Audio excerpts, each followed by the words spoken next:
Ang mabuting balita ng Panginoon, ayon sa Gawa ng mga Apostol.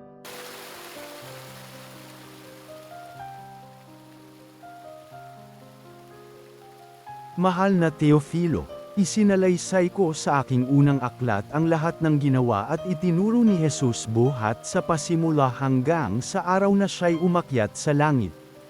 Bago siya umakyat, tinagubilinan niya sa pamamagitan ng Espiritu Santo ang mga apostol na kanyang hinirang. Pagkatapos ng kanyang pagbabata, maraming ulit siyang nagpakita sa kanila. Sa gayon, napatanayang siya'y buhay.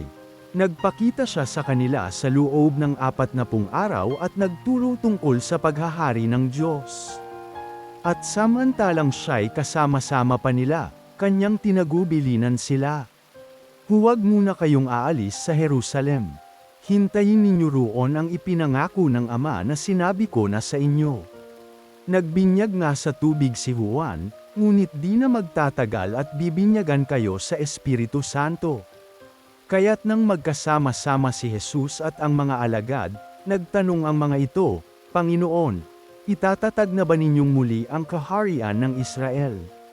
Sumagot siya, ang mga panahon at sandali ay itinakda ng Ama sa kanyang sariling kapangyarihan, at hindi na kailangan pang malaman ninyo kung kailan iyon. Ngunit bibigyan kayo ng kapangyarihan pagbaba sa inyo ng Espiritu Santo, at kayo'y magiging mga saksi ko sa Jerusalem, sa buong Judea at Samaria, at hanggang sa dulo ng daigdig. Pagkasabi nito, siya'y iniakyat sa langit samantalang nakatingin sila sa kanya, at natakpan siya ng ulap. Habang sila'y nakatitig sa langit, 2 lalaking nakaputi ang biglang tumayo sa tabi nila. Mga taga-Galilea, sabi nila, bakit kayo narito't nakatingala sa langit? Itong si Jesus na umakyat sa langit ay magbabalik tulad ng nakita ninyong pag-akyat niya. Ang mabuting balita ng Panginoon.